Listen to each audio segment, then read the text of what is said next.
No, it's right here. So you can have fire suppression? Yeah, I guess they can also use that one, and that one. And Yeah, that one, right. and that one. Yeah, And that that's one. what I was like, Yeah. worried about. So that one is not really two over there. It might be another one. Then they could, Yeah. And then I think they can be like the control thing. Yeah.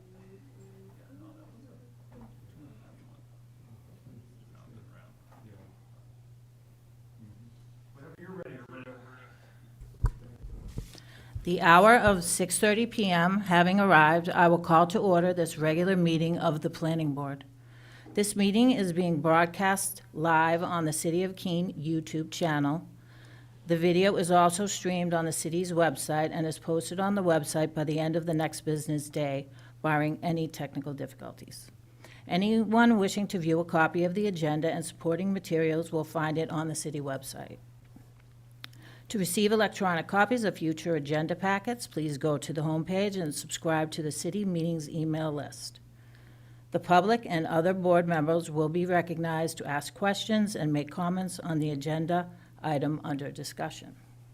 After being recognized, all remarks are to be made through the chair. Will staff please conduct the roll? Harold Farrington, Roberta Mastrogiovanni, Present? Mayor Jay Kahn, Councilor Mike Remy, Here. Sarah Vazani, here. Ryan Clancy, Here. Kenneth Cost, Armando Rangel, Here.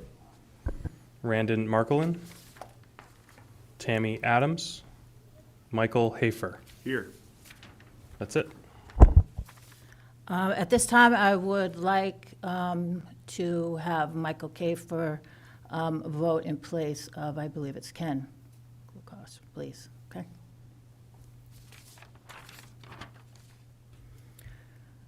Is there a motion to approve the meetings of the March 25th, 2024 meeting? So moved.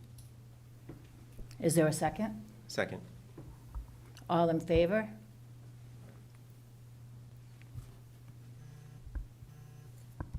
Sorry. Okay. Is there any opposed? No. All right, and at this point, we would like to have a final vote on conditional approvals. This is a standing agenda item.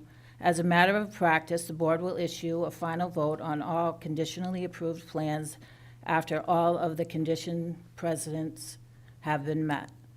This final vote will be the final approval and will start the 30-day appeal clock. Staff, are there any applications tonight that are ready for a final vote? This is Evan Clements, planner. Yes, there are, Madam Vice Chair. SPR 06-23, site plan, Roosevelt School Housing, located at 438 Washington Street, is ready for final approval. I'll just briefly describe the project to refresh the board's memory. Applicant, Monadnock Affordable Housing, on behalf of owner Community College Systems of New Hampshire, proposes to renovate the existing 13,507 square foot two-story building, construct an 8,548 square foot two-story addition, and construct a 12,646 square foot two-story building with associated site improvements to create a 60-unit multifamily housing development on the property at 438 Washington Street. A waiver was granted from Section 20.14.3.d of the Land Development Code regarding the requirement that all off-street parking be screened and located to the side or the rear of buildings. This site is 2.4 acres in site and is located in the low-density district. The applicant has met all precedent conditions of their conditional approval, and staff is recommending that the board grant final approval on this project.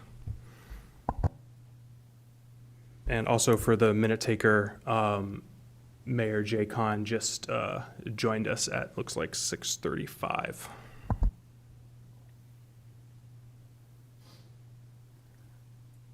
At this point, is there a motion on this matter? Sure. I don't have the application or the SPR. It's SPR 0623. I would move to find application SPR 0623 ready for final approval. Second.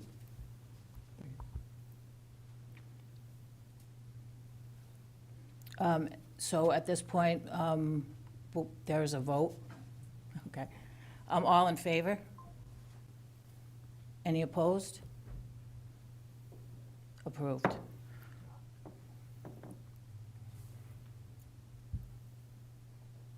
That is the only application this evening that's ready for, that's the only application this evening that's ready for final approval, Madam Vice Chair. Okay. So then we would move on to extension requests. Okay, so the next item on the agenda is extension request for CLSS-CUP-03-23, Congregate Living and Social Services Conditional Use Permit, Keene Serenity Center, 24 Vernon Street. Applicant Keene Serenity Center, on behalf of owner of the Monadnock Area Peer Support Agency, requests a first extension to the timeframe to satisfy the precedent conditions of approval for the Congregate Living and Social Services Conditional Use Permit application, CLSS-CUP-03-23, for the operation of a group resource center on the property at 24 Vernon Street, TMP number 568-058-000. The parcel is .28 acres and is located in the downtown core district. We would like to invite the applicant to speak to the request at this time. Sure. Is this okay? Sure, that's fine. Yeah, hi. Sam Lake, Executive Director, Keene Serenity Center. And as stated, we're here to ask for an extension request on our CLSS application. Because they ran into some permitting issues with our landlord that affect us. Technically, we had a conditional use permit, and we were coming up and just doing our renewal for our CLSS. They ran into some permitting snags, and so that's our purpose here tonight. Does the board have any questions for the applicant or staff, or is there any discussion? Michael?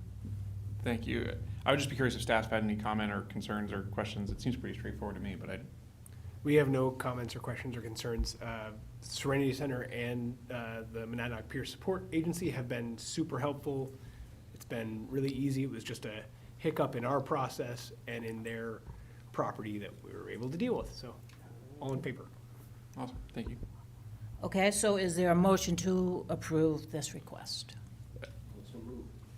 Second. Okay, so, all in favor? Motion approved. Awesome. Thank you.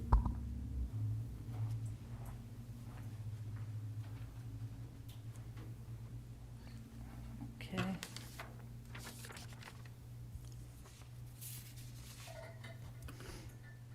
So we move on to final vote on conditional approvals? No. We're ready for the first public hearing. Okay, sorry about that. First public hearing. The next item on the agenda is S-09-23, modification number 1 for subdivision at 284 West Surrey Road.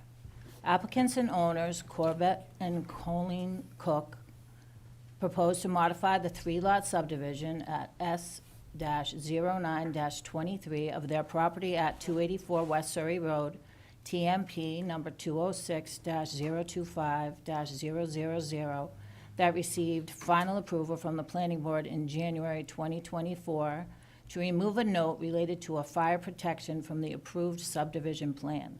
The parent parcel is 9.19 acre, and the new parcels range in size from 2 acres to 5.16 acres.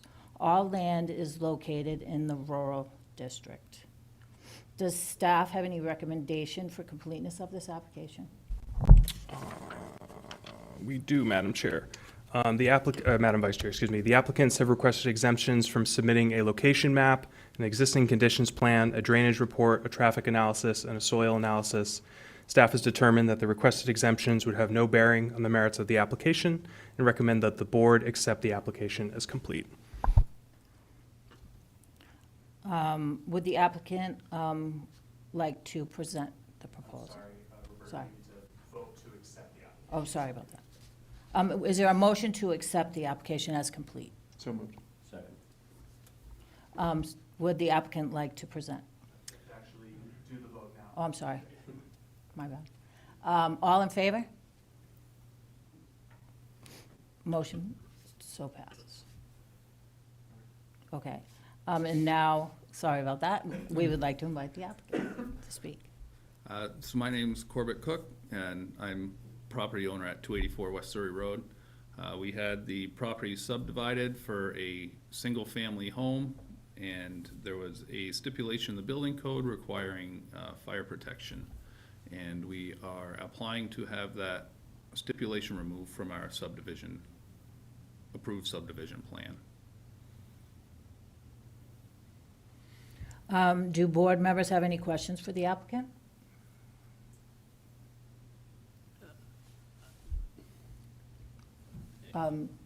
Yes. So, I guess my question, start with staff. The process here is that unless we suspend the rules, this is a first reading. Is that what we have here? So this application is an amendment essentially to an approved subdivision plat. So it doesn't function like an ordinance, it functions like any other planning board application. So the applicant has given a brief description. I'll provide some additional details. And then our staff's recommendation tonight is for final approval. So then it'll be a new subdivision plat that functionally it's going to look exactly the same as the one the board has already acted on, just with that one note removed. So at what point would we put a motion on the floor for this? This is the hearing phase of this conversation?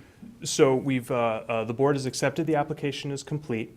There's a brief preamble with the applicant and staff basically to explain what's going on. After that, the vice chair will open it up to the public hearing. So members of the public will be able to speak for or against the application. After that, the public hearing will be closed, and then the board will deliberate on the merits of the application, and then ultimately a motion to either approve, table, or deny would be appropriate. Great. Thank you for the clarification. You're welcome. I guess I'd like to ask the applicant, when was this originally submitted? The original subdivision or The original subdivision? I think we did that back in September for approval in January. And is this holding you up? Currently, it's not, no. I'm just trying to make sure ducks are in a row before we apply for building permits and those sorts of things. So if we act tonight, it would be in line with the construction schedule that you've got? Yes, absolutely. That you intend to follow? Yep. Okay, thank you. Do any other board members have questions for staff? Ms. Remy? I would like to hear the staff report, but other than that, I'm good at questions for right now. Okay. Okay, if you're ready for staff, I'm ready. So I'm just gonna, before I get into the staff report, I do just want to kind of preamble this by saying that Mr. Cook has been very patient with us. This is sort of a unique situation that he found himself in with this application. So generally speaking, we don't like to be in situations where somebody has to come back to make a minor change to their subdivision plan. This situation is unique in the sense that this application got caught between a legislative change that removed, and I'll go into details in a second here, that basically removed something that the planning board had been used to relying on at the state level, and before staff could come up with a more effective solution, this application came through the pipeline. So again, Mr. Cook and his family have been very patient with us. The community development staff have worked with the fire department to come to this proposal this evening that staff is comfortable with, and it will be removing a burden on the applicant with this application. So that being said, the application for this 3-lot subdivision originally came in September of last year. It received final approval from the board in January of 2024. In order to meet the intent of the New Hampshire RSA 674-36, the state statute on subdivision regulations, and the fire protection and water supply regulations outlined in section 19.2.7 of the city's land development code, their surveyor, Russ Huntley, added a note to the proposed subdivision plan related to fire protection and water supply. The note reads that the installation of individual residential sprinkler systems meeting the standards of the National Fire Protection Association regulations, NFPA 13D, or NFPA 13R, or another means of fire protection approved by the Keene Planning Board shall be required for each lot shown on the plan. So prior to that legislative change, in 2023, applicants for subdivisions relied on the allowance to offer sprinkler systems as a way to meet our local regulations. The way the statute used to read is that no regulation or planning board condition could force an applicant to put sprinkler systems in a single 2-family development, but the developer was allowed to offer the sprinklers as a means to meet the local fire codes and rural water supply requirements. And that all goes back into the life safety and well-being fundamentals of the planning board's core function and zoning, and I won't bore you with the details on that. So in the past, the city had kind of relied on that in the rural zone to meet that intent. And unfortunately, this application wasn't able to rely on that. Mr. Huntley offered that language to staff, and we ran it through legal, and we felt like it met the spirit and intent. We worked with the fire department to see if that was something that they'd be comfortable with. And so after going a little bit back and forth, we allowed this note to go forward.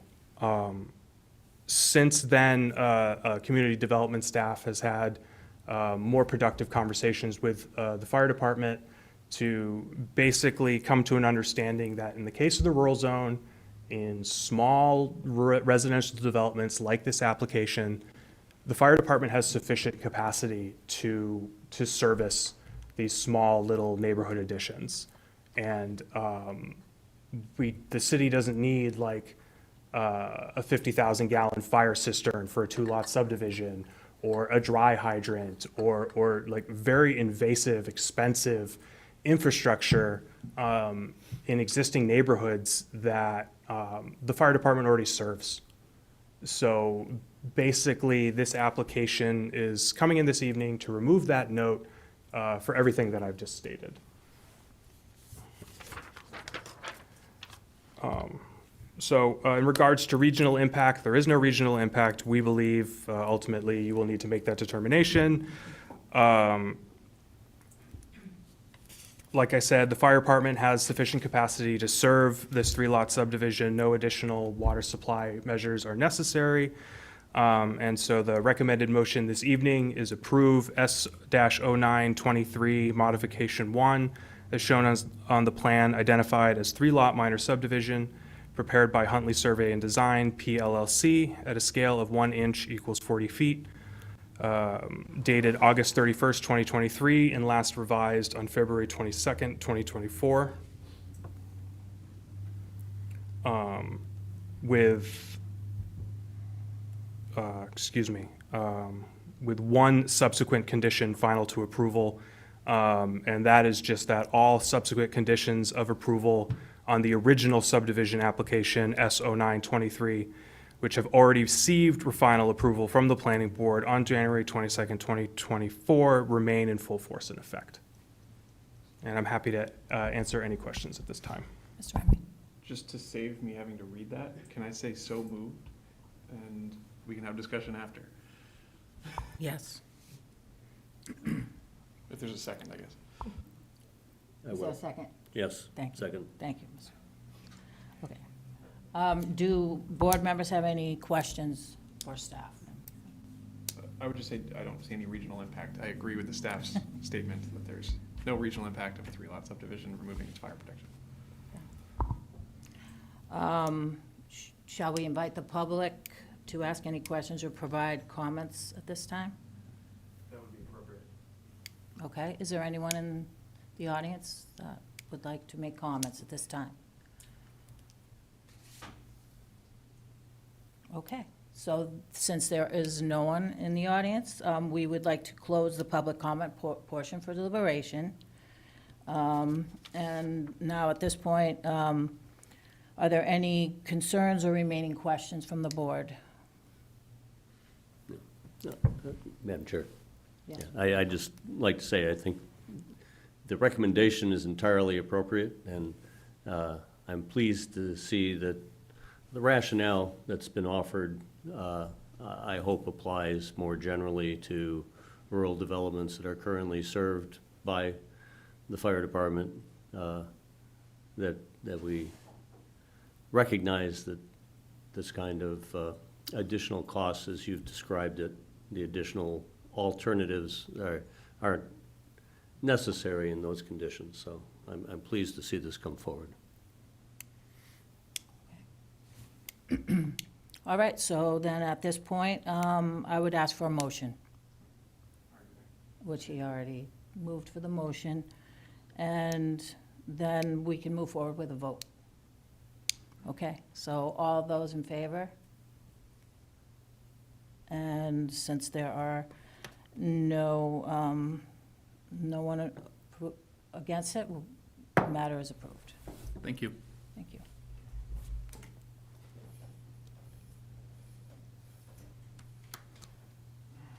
Okay, so I believe we move on to the second public hearing at this time.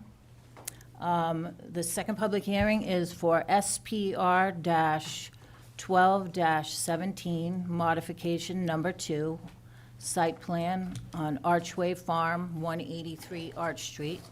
Applicant Don Scott, LA Design, on behalf of owners Mark and Alona Florens, proposes to construct a 512-square-foot addition to the existing Archway Farm kitchen and store building and make associated site modifications, including the relocation of an existing curb cut, the installation of new lighting and landscaping, and the creation of additional parking on the property at 183 Arch Street.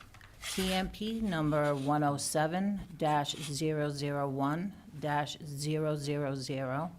The parcel is 53 acres and is located in the agricultural district.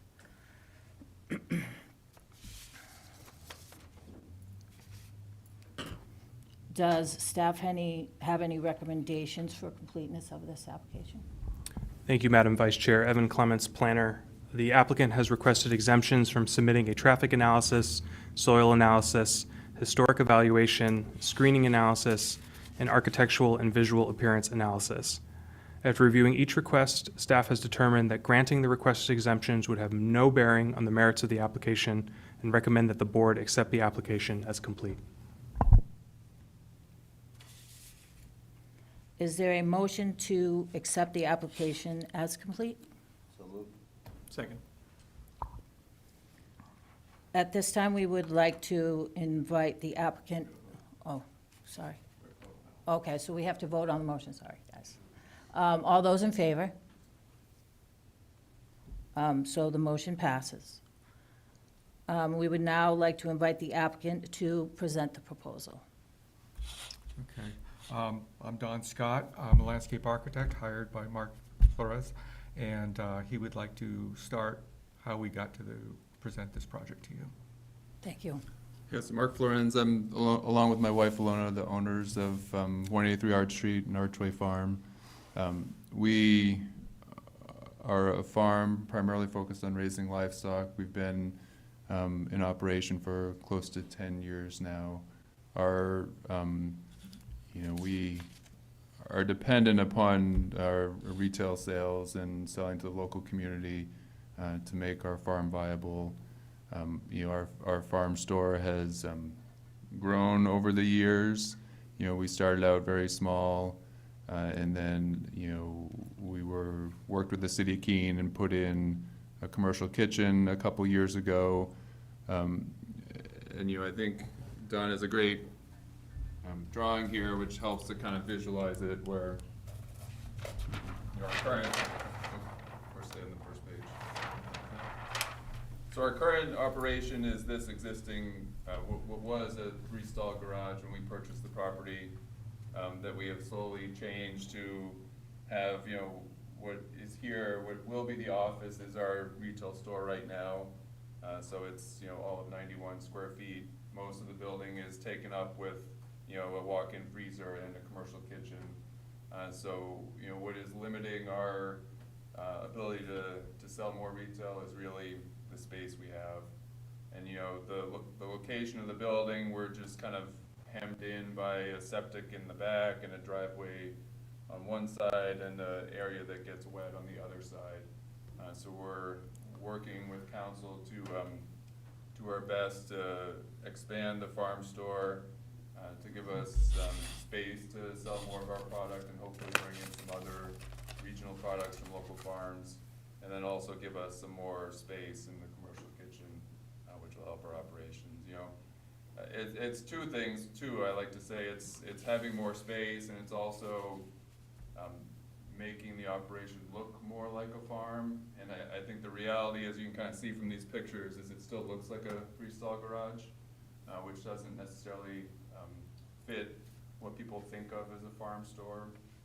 So as part of this, we're really trying to, dress up that 3-stall garage. We're putting the new addition, I think, has more of the traditional, what people expect to see as a farm store. And we're gonna take off the vinyl clapboarding and go with some more historical barn board. So I think it'll make the entire property look more in keeping with the agricultural zoning and serve the purpose of giving us more retail space.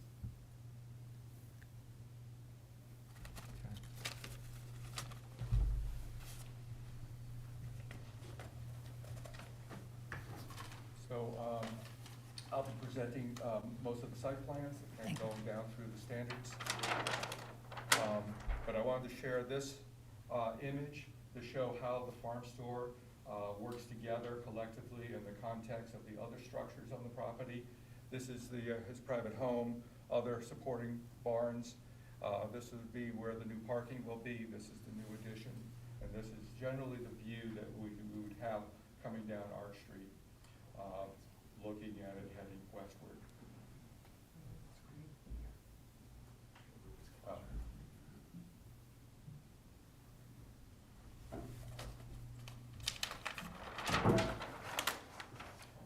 We worked together with Tom Weller, who's the architect that developed the addition and the floor plans, and I'm doing the site plan work, and so that's the design team. This is the original site development plan that shows the entire property, just to give you an idea of the context of where we're located. This is the main parcel. There's an additional southern parcel. Together, there's 81 or 82 acres altogether, so it's a very large lot, very rural. And in addition to that, there's additional farmland on the other side of the rail trail, which is right here. So it's in an area of town that's very rural and very suited for this kind of use. And the property, the Society for the Protection of New Hampshire Forests holds a conservation easement on both of these parcels. So the development is limited to the exclusion zone, which is right around our house, 2 acres right around our house. So, there never will be additional development on that property. Yeah, so development is only in this little central square. This is our existing conditions plan. It shows that the original curb cut is to the east of the property, and it comes in at an angle. This is the farm store as it is today. This is where the septic field is located. This is Arch Street along the bottom. There's the private residence, other supporting barns, as additional barns in the back. And so one of the things we'd like to change is to remove this curb cut and relocate it. This is our site development plan. And so the removal of this curb cut would allow us to come directly and line up the central spine of travel to get to the back of the property where additional farm activities are. You have several deliveries of large vehicles, semis, coming in and going, and it's been difficult with the larger trucks to make these corners, and lining this up here would allow those trucks to get in and off of Arch Street much safer and easier. And I think, we had worked with the city to put in that second curb cut 5 years ago. And, the reason we put it in where it is now was I think there was just less grading work involved at the time. But I think what we've come to realize is that that less grading work didn't help us out in the long term, that it really makes more sense to have it be where we're proposing it to be. It'll give us room to expand the store and just make the traffic flow a lot more, make more sense. Right, so with the addition of the new retail space, this is an opportunity to fix that situation and make the site more adaptable to additional parking and travel through the property.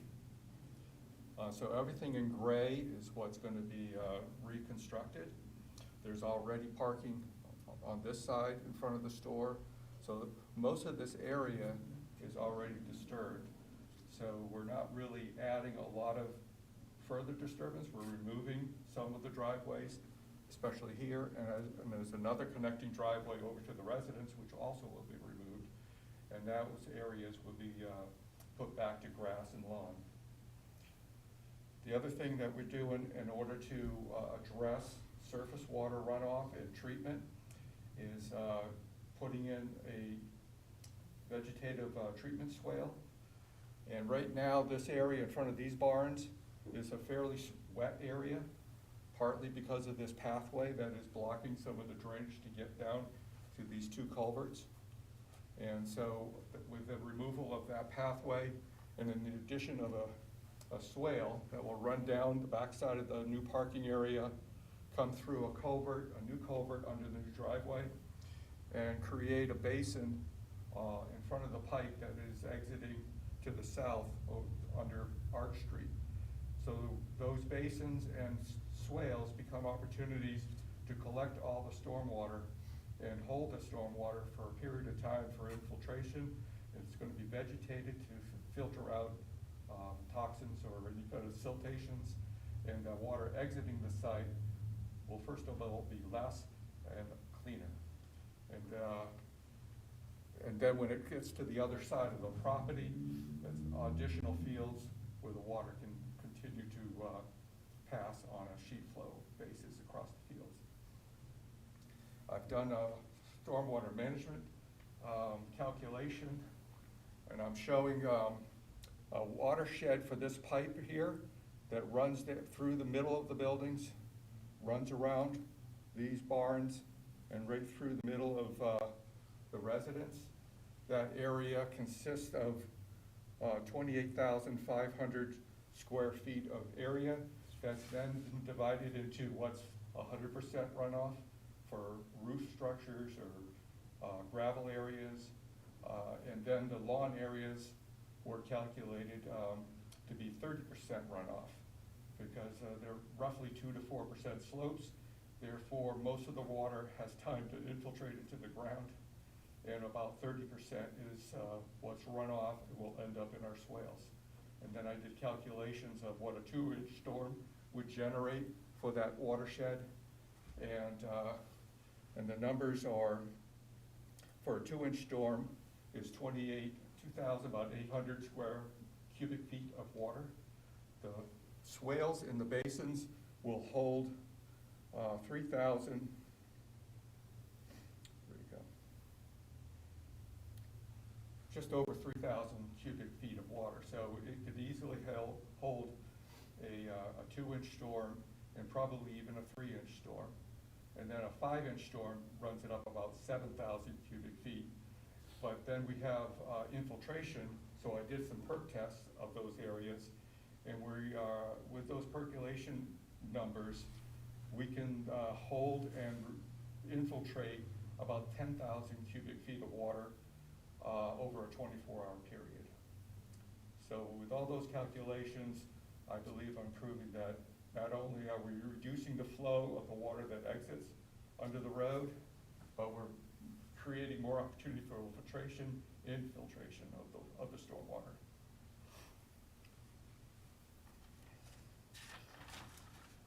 I think that takes care of our drainage report. Sediment and erosion control. We are proposing to install a silt fence across the backside of the existing stone wall and then up along the wet area that's to the east. And so all of that would contain any siltation or movement of construction debris to be contained within the construction zone.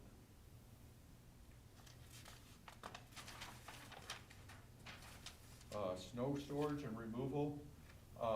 There's plenty of areas to store snow. This parking area could be stored down here.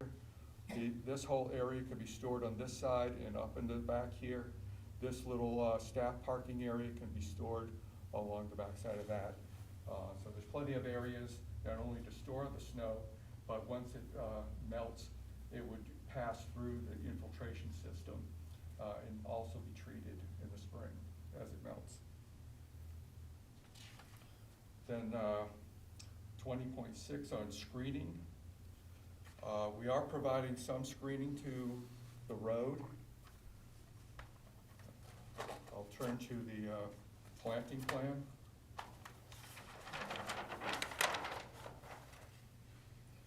So all of this will be green space for lawns. Here's the treatments, vegetative swale that would also receive a number of plants that are appropriate for about 3 to 5 foot height shrubs as well as perennials and grasses that will fill in and creating that vegetative edge. There's a basin down here in front of the pipe that will also hold water and be vegetated, and there's a detail that shows what the soil components under that basin is designed in order to hold water and get it infiltrated into the ground. The planting beds that we're proposing is right in front of the 8 parking spaces that we're proposing on the west side. These would be 5 inkberry evergreen shrubs that get about 3 to 4 feet high. And then there's a crabapple tree that we're proposing in that bed. So we'll have 1 crabapple tree in the evergreen bed in front of those parking spaces. And then we have an additional 10 inkberry evergreen shrubs along this bed, giving screening to those parking spaces and an additional crabapple tree, which is a 3-inch caliber, which is required by standard.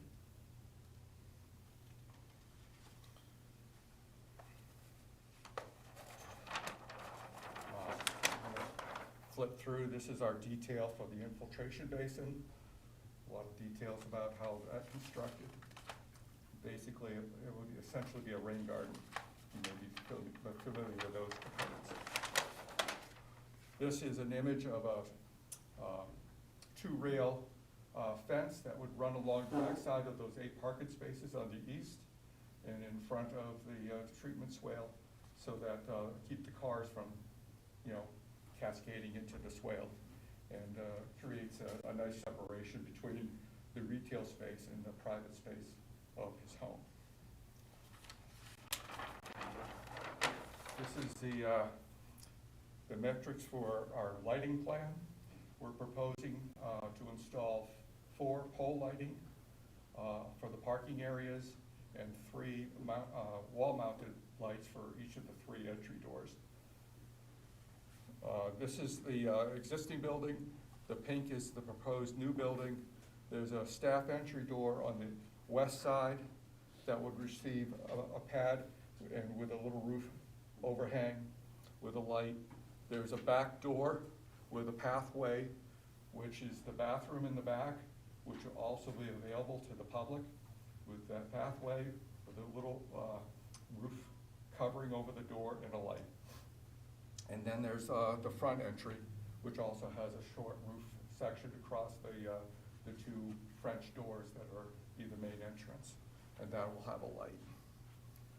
And so the analysis that our lighting engineer had prepared of this plan, he needed to show that he had at least 1 foot candle of light for all of the areas that we're addressing here.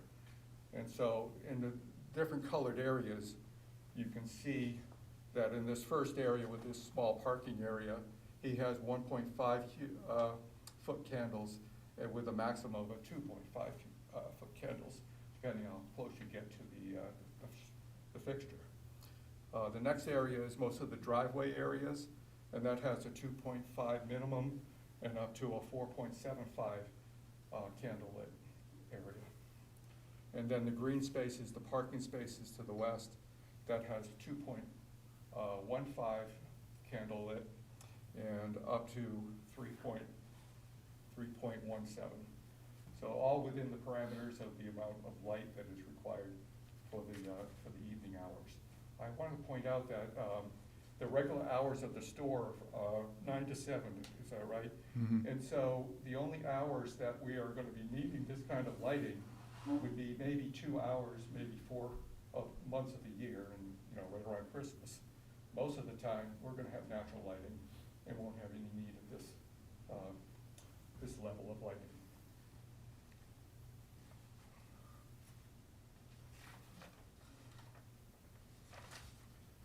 Going to go back to the site plan.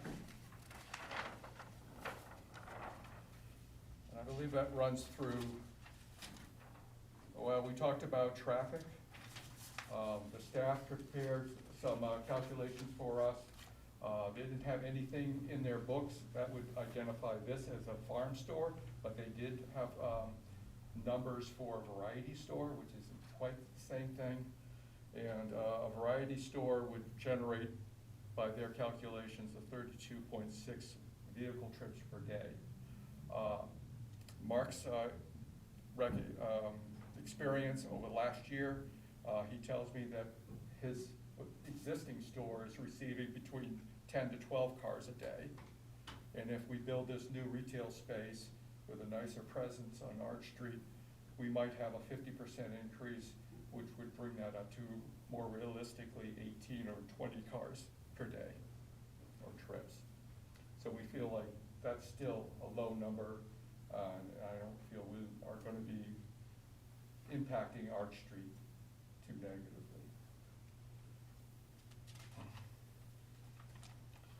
We didn't impact any of the wetlands.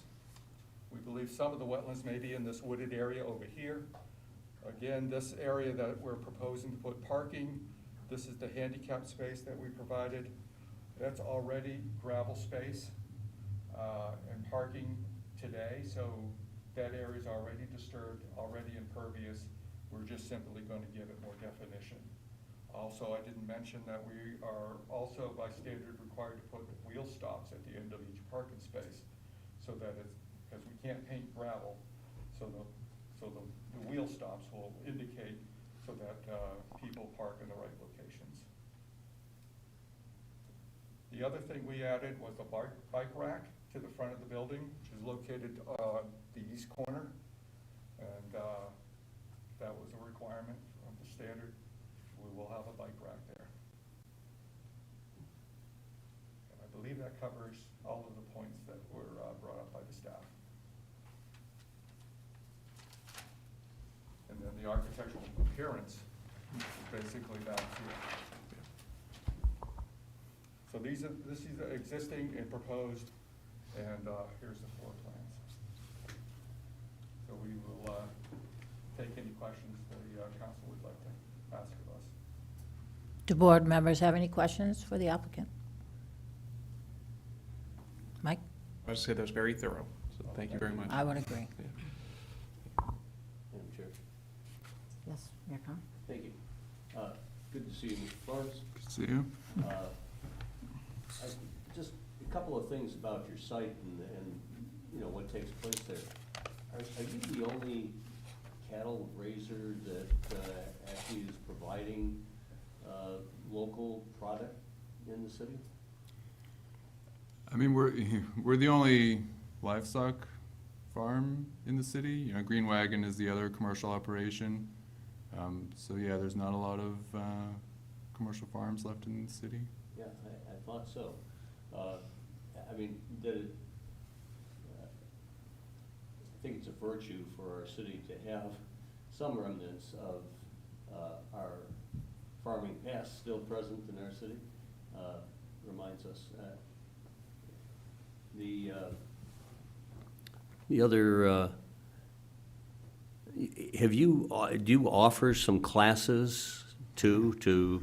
We've talked about that, and we would love to, you know, if we have more space, I think that would give us the option. We've certainly had the request. There's, you know, a good homesteading culture and an interest in people knowing where their food comes from. So I think there definitely would be interest in that.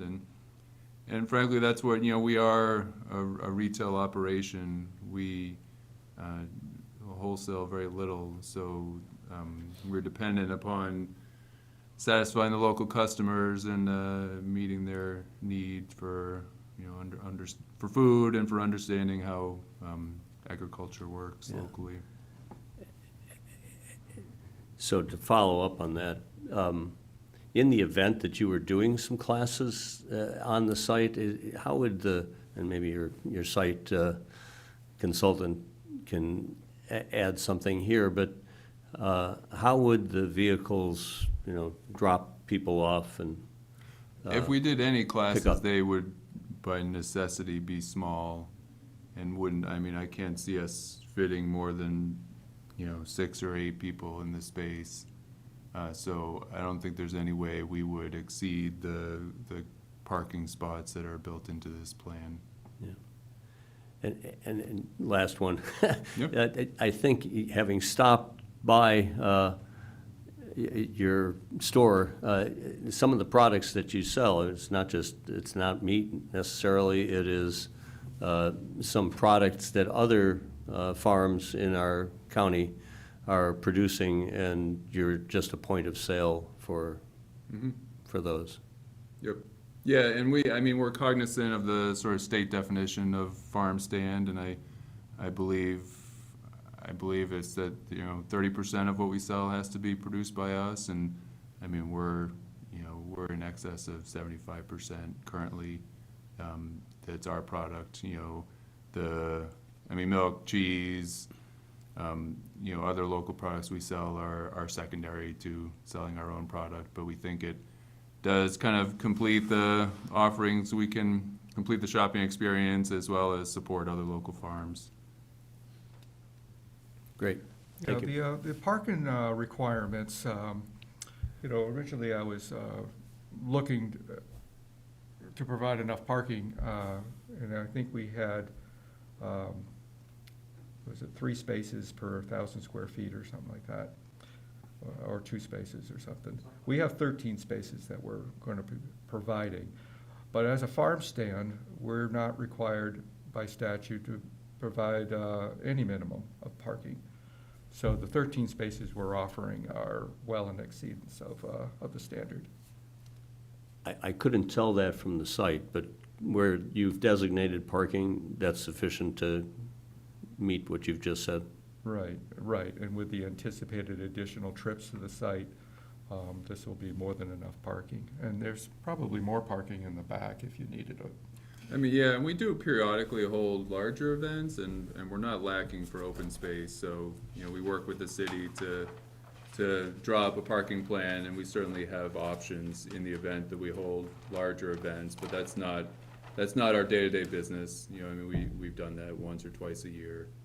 Our day-to-day business is the retail store, which, you know, again, we're talking on average 10 trips a day, that are usually spread out. In addition, there's 2 parking spaces behind the building you can see the 2 on the corner up there. That's for staff parking. That's currently kind of just parking along the drive there. So that'll get them off of the drive path. Mr. Remy? Thank you. And I just clarify, I don't believe the mayor was trying to raise a concern with parking. I think you were more just curious, I guess, that question through, or. It is curiosity, and So- I do think that there'll be times when the capacity of what's shown on the drawing and probably be exceeded by, you know, seasonal interest and things that Special you open events. up to the public. Yeah. Any further questions from the board? Okay, we'd like to invite staff for comments at this point. Thank you, Madam Vice Chair. Evan Clements, planner. Mr. Scott's presentation was very thorough, so I will just try to hit some of the highlights. So in regards to drainage, engineering has had a chance to review the proposal with the retention area and the 2 swales, along with the existing 15-inch drainage pipe that's under Arch Street and the inclusion of a new 15-inch drainage pipe. The standard appears to be met. It's especially beneficial considering the reduction in flow and the improvement to treatment before the water does leave the site. In regards to sediment and erosion control, as Mr. Scott depicted, the construction area is going to be properly surrounded by silt fence or its like. That standard appears to be met. Snow removal and storage, there's plenty of room around the drive aisles and the parking areas to store any matter of snow. So that standard appears to be met. The landscaping plan, let's see, is proposed, 1 tree is proposed to be removed from the west of the farm, and 8 new parking spaces will be created. In its place, 1 crabapple tree, 5 inkberry shrubs, and an 8-foot wide planting bed will be installed to screen the parking spaces from Arch Street. In addition, another crabapple tree and 10 additional inkberries will be planted to screen the parking area to the east of the kitchen, farm, store from view from Arch Street. So we are falling into, so our parking standards are in the zoning ordinance, which is section 9 of the Land Development Code, which has got some rather strict standards when it comes to screening parking areas. Those standards are really designed for a much more urban experience. So like a new parking area in downtown should be heavily screened from the public right-of-way to separate the parking area from pedestrians. The zoning ordinance allows you, the planning board, to approve what is called an alternative landscaping plan that meets the spirit and intent of the zoning ordinance's parking area screening standards. So in this case, that's more in line with what the applicant is proposing. And staff feels it is appropriate due to the rural nature of the site and the use of the property as a farm.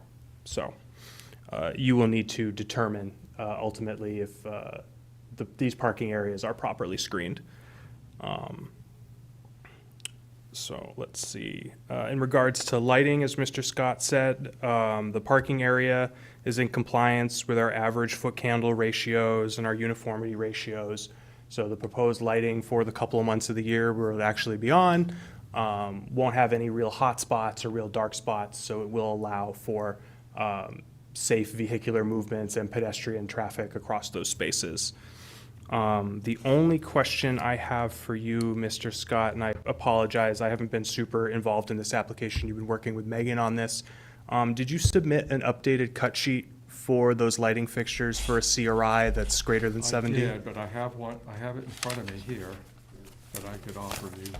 This is a picture of the picture on a pole that will be show you what it looks like. Okay. And this is the updated cut sheet. I did send that in to Megan. Okay, perfect. I just, I'll she's, give you this copy here. thank you very much. Just so the board can see, it's just a picture of the proposed lighting fixture with the cut sheet that should meet our standards. So, yeah, there was just a note in the staff report, so I wasn't sure where we were at on that, but it looks like we're all set. In regards to sewer and water, the property is on private well and septic, and it appears that the septic system a new system was installed in 2021. We have two separate systems. We have one for our residents and one for our commercial kitchen. And the one for the commercial kitchen was installed in 2021. Perfect. So that standard appears to be met.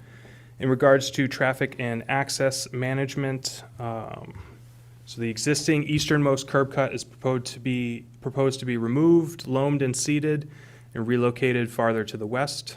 A section of the existing stone wall will then be removed to allow for the creation of the new curb cut, and the excess stone will be used to fill the gap in the stone wall where the old curb cut was located.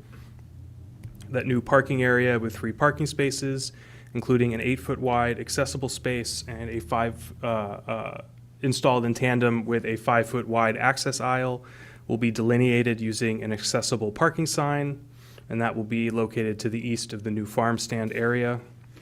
8 parking spaces will be created along the 22-foot wide drive aisle from the kitchen/farm store, and 2 additional employee parking spaces will be added to the north of the area.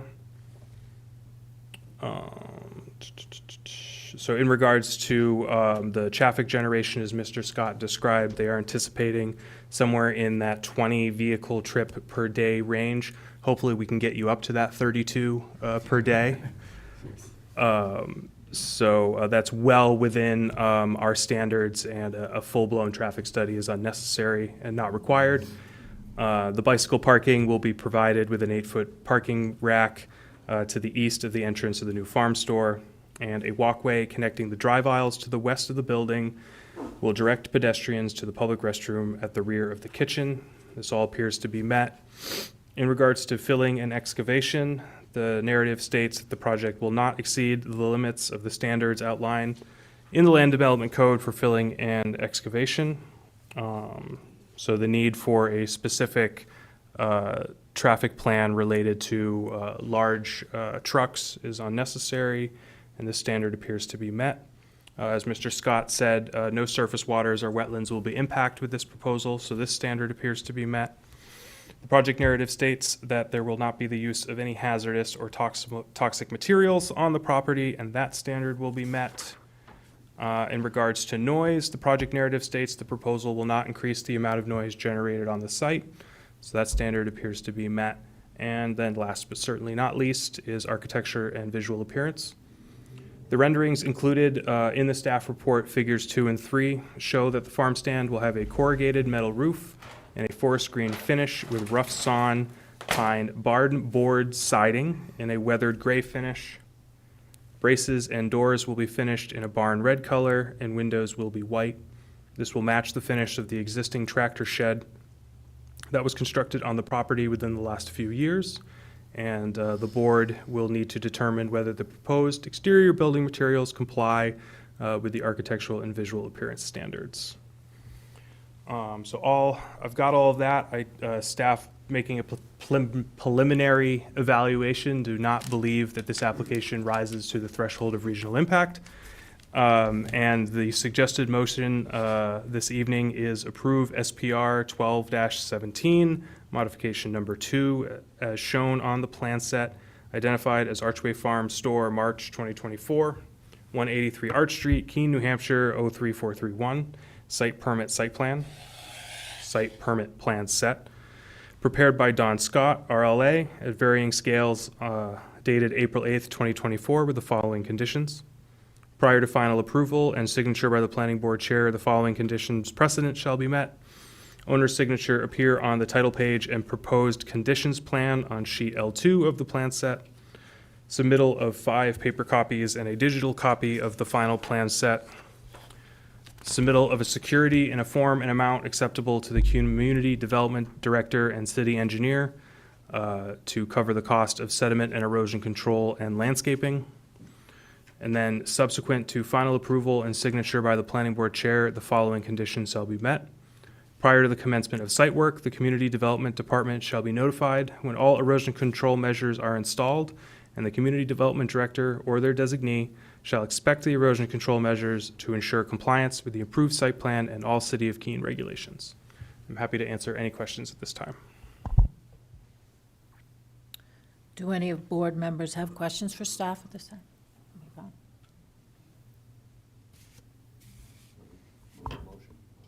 I actually learned my lesson. We need to do the public hearing part first. I shouldn't have done that last time. We'd like to invite the public. Oh, Ryan? Thank you, Madam Vice Chair. Just a question, it doesn't really affect my thoughts on this project, but is there any, does staff know of any plans for updates to signage and stuff at the intersection of Felt Road, Whitcomb's Mill Road, and Arch Street? Because I know it's a pretty dangerous intersection with increased traffic. I have some concerns there. I have no knowledge of plans to modify that intersection or change the signage of that intersection. Any further comments or questions? We can invite the public, though it doesn't appear that, unless you two gentlemen back there have any questions or comments? Okay. In that case, we would close the public comment portion for deliberation at this time. Any further board deliberations or anything? I'll read the motion in if that's all right. Okay, sure. Move to approve SBR 1217 modification number 2 as shown on the plan set identified as Archway Farm Store, March 2024, 183 Arch Street, Keene, New Hampshire 03431. Site permit plan set prepared by Don Scott, RLA, at varying scales on April 8th, 2024, with the following conditions. Prior to final approval and signature by the planning board chair, the following conditions precedent shall be met. Owner's signature appears on the title page and proposed conditions plan on sheet L2 of the plan set. Submittal of 5 paper copies and a digital copy of the plan set. Submittal of a security in the form amount acceptable to the community development director and city engineer to cover the cost of sediment and erosion control and landscaping.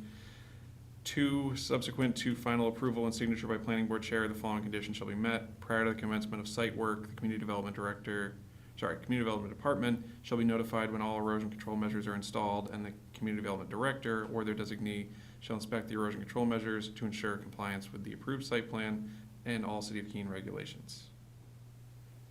Second the motion. Thank you. Okay. Is there any discussion or edits? Okay, so we'll go for a vote with an Madam approval. Vice Chair, if I may, the alternative landscaping plan and the architecture standards should be discussed before the motion is acted on. Okay. So I'll comment on, I don't think there's any regional impact. I think the building looks great. I think it fits in better with the environment than the 3-bay garage as previously described. And as far as the optional or the plantings there, I absolutely believe that this fits better than having a large wooden fence screening all the parking from the street. I think this is a much better alternative, and honestly, I think it's funny trying to require planting 1 tree in the middle of a forest. But I understand that's what the standard is, so I think they've met all these standards well and probably gone beyond what we actually need out there. So that's my opinion. Okay, so would we move to approve with these conditions then? Move to vote. Okay. All those in favor? Okay, so the has been approved. Very good. Thank you.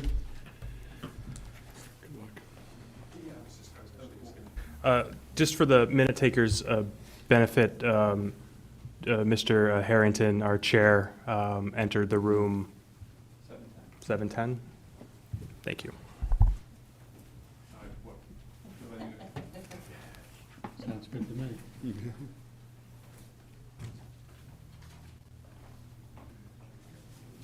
Nice addition for them.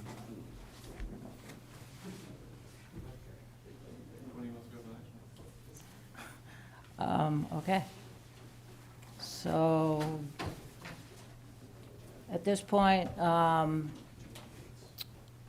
there, So, we first introduced this last month. Oh, no, I guess we had a public hearing last month on this. But basically, what we're trying to do is normalize some of our fees and save our applicants some money on mailing. So the big thing is we're changing a bunch of the language in the LDC, the Land Development Code, to from certified mail to certificate of mailing.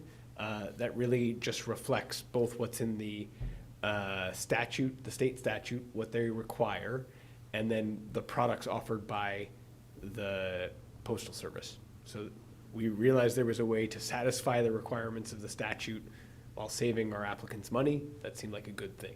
So we're proposing that change.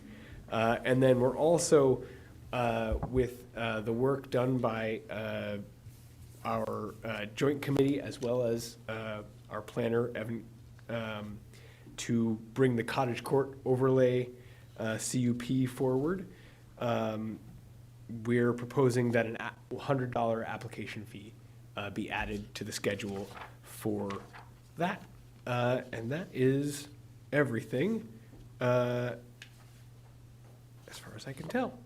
So I'm happy to answer any questions about that.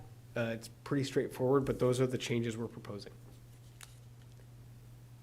I'm just going to tack on really quick to that. So we did discuss these changes last month. The way the city clerk does the fee schedule is it's handled like it's a rules of procedure change. So we introduced it last month. We vote on it this month. The cottage court application fee is in line with the majority of our other conditional use permits. The only other legal mumbo jumbo we did was related to the earth excavation permit. State statute says that you can't charge more than $50 for an earth excavation permit. So we're changing that in the fee schedule, and then we're adding a application fee to review an earth excavation application, and that is going to be $250 as it was before. But other than that, it's just like what Mr. Round said.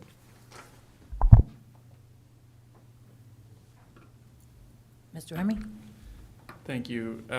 We ran into an issue recently in fire where we used the word permit in that phrasing. I'm curious if we should, in earth excavation application fee, strike the word permit from that line. So the permit fee, there is still a permit fee that we're charging in addition to this. But the yeah. next line is listed as permit application fee. So there's a permit fee and then a permit application fee.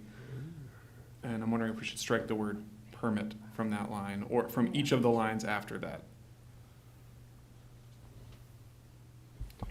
I think that's a great idea. I understand exactly what you're talking about. So let's make this as rock solid as we can. So that's a great idea. So which way are we going? So the four lines after, so the first one will still read earth excavation permit fee. The four lines after that would strike the word permit.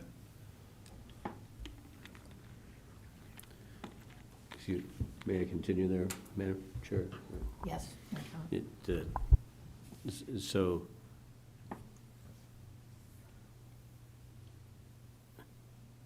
we're going to label this application, all of them, application fees? My suggestion is that we call it an earth excavation permit fee. It's $50 because the state statute caps us on a permit fee of $50.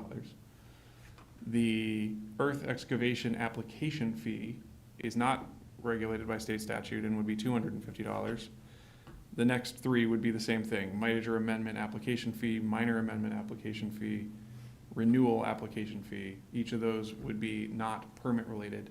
And in that spirit, I would also recommend we change the header in this category to being earth excavation fees.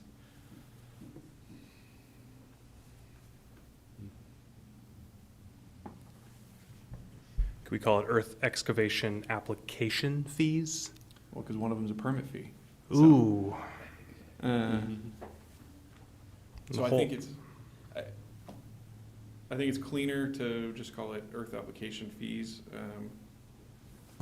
or earth application. I'm open to suggestion. Mr. Clancy? How about a slash between permit and application? Like an and/or? Could we do like an and/or? Slash works, whatever fits this, or and/or, yeah. Something to differentiate that those are separate. That's Certainly. my only request.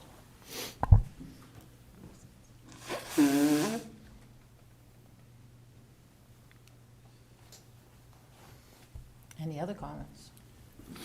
Sorry, I just want No. to Yes, Mr. clarify. Thank you. I just want to clarify that the intent is not to avoid the state statute in my comments. It's to make sure that we're clear in exactly what we're charging. Understood.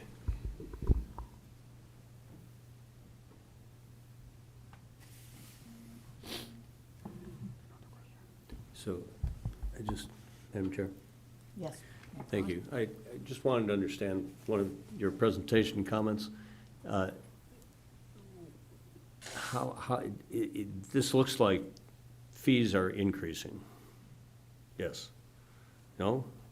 Help me understand how to interpret the change in price as relative to this being greater than current or less than current? So it's actually going to be less than current. Yeah, help me understand that. Yeah, so our application fees that we're taking in are not changing. We've got a new conditional use permit application that is most of the way through the city council review process. So that needs to be added to this fee schedule. And then we're proposing that number to align with our other existing land development CUPs like the hillside and the surface water protections. That's that same price. The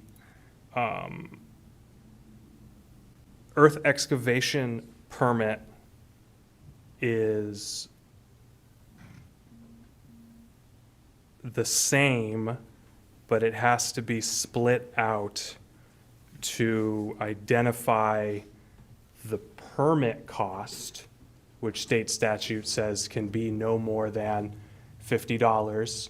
And that's $50 in 1973 money and has never been changed since. So realistically speaking, the amount of staff time that goes into a gravel pit permit far exceeds the application cost to an applicant. And then where the savings is coming in, currently we're charging about $5.06 per abutter, and that's just the current rate for the Postal Service for a certified letter. So by changing the product that we're going to use, it's going to, the certificate of mailing, I think, is somewhere between $2 and $3 per abutter. So we're actually going to be saving applicants about $2 per abutter on their application. Madam Chair, can I continue? Yes, Mayor Collins? Thank you. So I'm an excavator, I'm going to submit for a permit for $50 and then make an application. You'll determine whether it's minor or major on a site, and that would be additional. I would pay one of these. So Thank you for the clarification. Absolutely. Jesse Rounds. So the initial application fee, $50. The initial fee. Permit fee is $50. Then the application fee is $250, which is in line with what we charge now for a site plan. Any future amendments to that would be, if it was considered to be major, would be an additional $250, which is again in line with our major site plan fees. And then a minor application would be $125. And that's based on the extent of the change, the amendment. Yeah, and this is for specific large earth, soils taking for the purposes of collecting, stockpiling, and selling of aggregate material, loam, stone, and other materials. And state statute is very specific on what kind of commercial operation meets that threshold to be called, to require an excavation permit. Incidental excavation for, say, like the digging of a foundation for a house is completely exempt from these fees and from these regulations. It's just specifically to a gravel pit for extraction of raw material. Mr. Kidd? So with that in mind, how common is this, someone looking for these services? Hopefully never again. We No. have one. Yeah, we do have one earth excavation operation. It's up near Surrey. They came in last year, the year before. You're probably going to see them again. They're looking to do a phased expansion of their operation. And they've got a large hill that they own that they're going to be extracting for probably the next 20 years. But it's not a common It is not a common occurrence, no. We have very strict regulations related to the operation of gravel pits in the city. Thank you. Mr. Remy? Thank you. I missed the beginning, I'm sorry, I'd step out. The fees for zoning variances are going up, though, from what I'm reading. Or is that something that's similarly, I'm misinterpreting, that it's under the site plan fees and something else? Do you want to, I can, Sorry, You are correct. However, you are not the zoning board of adjustment. So that is not your rules of procedure. The zoning board, just to give you some additional information, the zoning board has not increased their fees in a number of years. And they did a very elaborate analysis compared to the last time they raised the fees, what our sister communities charge, and we're still very much on the low side for those applications as well. If it's not our purview, I don't need to.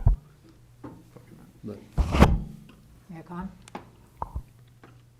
But it appears that your intent is to try to align fee changes from whatever advisory body you approach so that a single ordinance could be drafted and presented through the city council's procedures of approval of ordinances. that is correct. Got it. Any further questions? Okay. Mr. Remy? Do you need a motion from us to Approve this.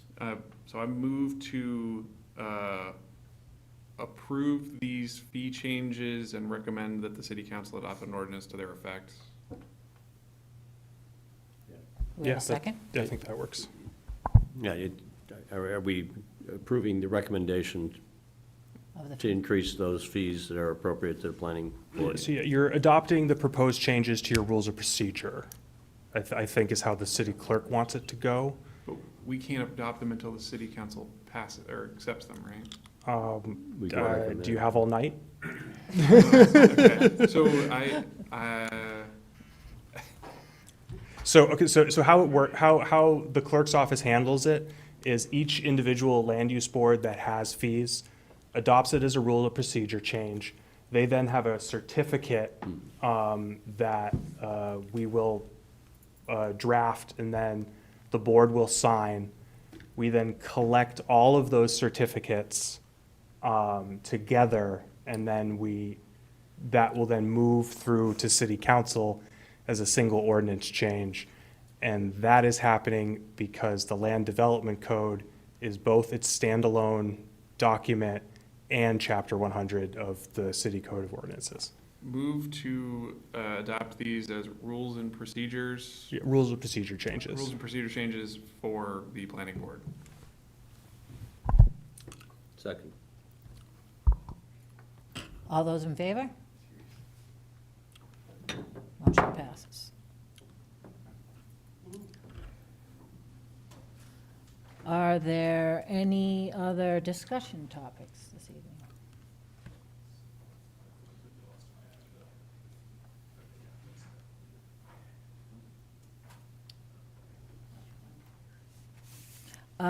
Any master plan updates, any project updates at this time? Yes, Madam Vice Chair, I will try to go through, I want to admit, one of the things that we promised to do last time we didn't do, and we will make up for that in the future, and that is provide the minutes from the Master Plan Steering Committee in your packet. We will do that in the future. I apologize. We can send those out tomorrow, too. Yeah, absolutely. We'll get those out. Instead of me sort of trying to break it down section by section. But I think the important things, we chose a name for the process. So we had started out with the name Vision Keen, and we're now, after lots of discussion and lots of ideas for names, the Master Plan Steering Committee selected Vision Keen 20 Forward, and along with a tagline that I'm still working on remembering, that I probably can pull up here unless you remember it. It's learn from the past, plan for the future. Yes. So those two name, that name and that tagline will appear on our official documents related to this. And first official document that went out that I hope you all are aware of is our survey. And if you've not had a chance, you can grab it off our website. There's a link to it. There's also keenmasterplan.com is our project website. There's a bunch of information on there. We haven't discussed, although I don't see why we couldn't put our minutes up there as well. So I'll talk to our consultants and talk to legal and Evan to make sure that's okay. Yes. There's a link to them on the website. Oh, perfect. All right, super. So the survey would be really helpful. And I think the other thing that I'm just going to throw out here without looking at Evan, who's probably going to stare daggers at my head, is we have a think tank, which is a 2-day process coming up at the end of May. And we've asked the steering committee for recommendations for names for people to invite to that. And recognizing that there are 2 members of the steering committee here tonight who may be upset that I offer this, but I think we need more invitees if we can get them. If you have ideas, not saying that they haven't already been suggested, but we'd love to get names of people we could invite to that. And the idea of the think tank is people who have an interest in seeing Keene grow and move forward. We want to have them in a room so we can talk as a whole group about ideas. And the idea of this think tank is it's really setting in motion the vision discussion that will then drive our planning process. So it's our first big public engagement. And the first 2 days, we're trying to limit to, well, the capacity of the room, which is about 85 people. But that's what we're shooting for. We've got a number of invitees already, but it's fewer than 85. So we'd love to have more names. We're also doing, the consultants will be doing interviews, and we've got a lot of great names for that, but we're really limited to about 10 of these intense interviews. Any questions about that? I sort of used a bunch of terms that I'm now used to from hearing over and over again, and maybe they're not normal, but happy to answer any questions. All right. Just have a question about the think tank. Is Yeah. that like a one-time event, or is that an ongoing commitment? It's a one-time event. However, we're hoping that people who get engaged in that meeting stay engaged, because there will be additional things like the think tank moving forward. It is, like I said, I think I said, it's a 2-day event, an evening, Thursday evening, the 30th. and then Friday morning, the 31st, sort of taking ideas that are generated on the 30th and finalizing what the consultant calls the master plan pillars in the second meeting. And those, the idea again is to sort of launch the planning, visioning and planning parts of the process from that think tank. Thank you. Yep.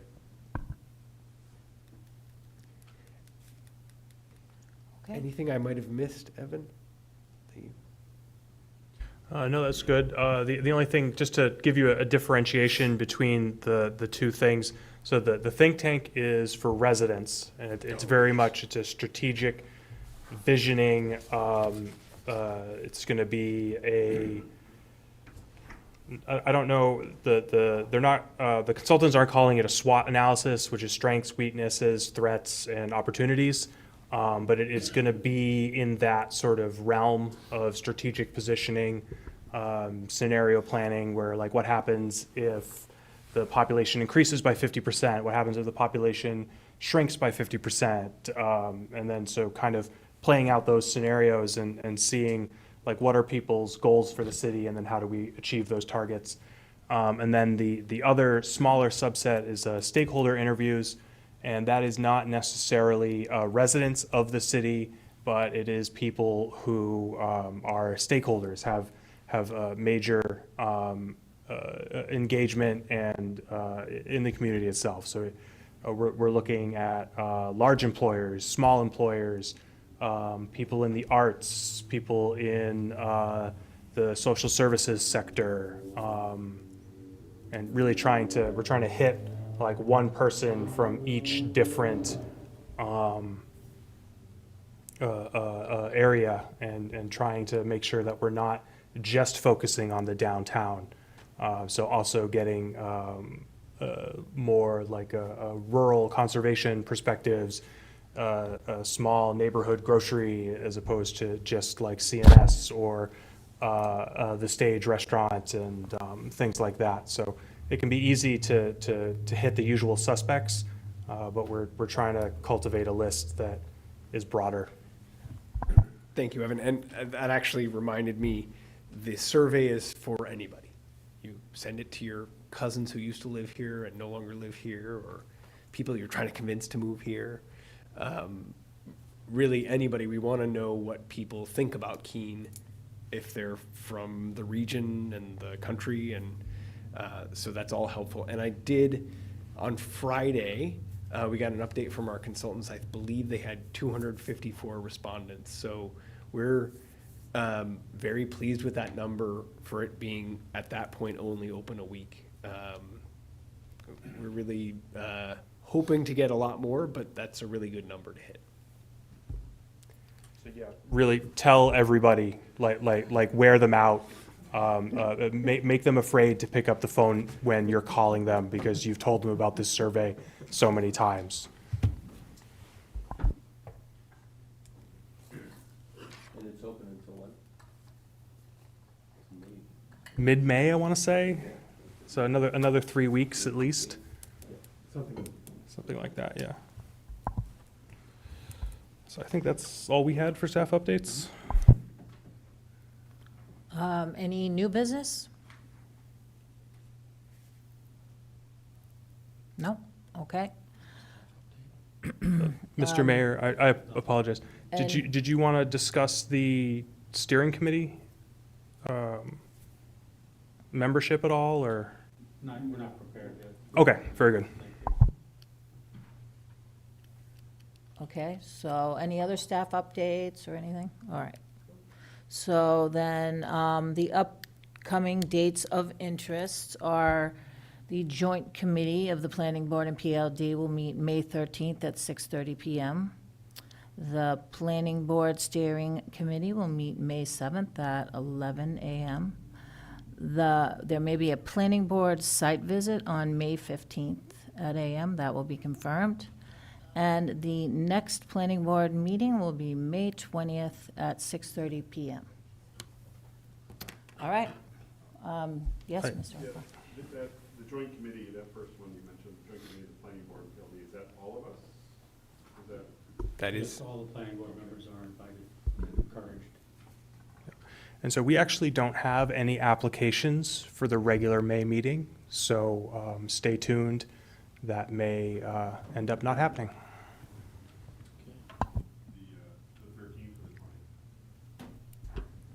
The 13th or the 20th? the 20th. Well, they would both be obviated if we had no applications.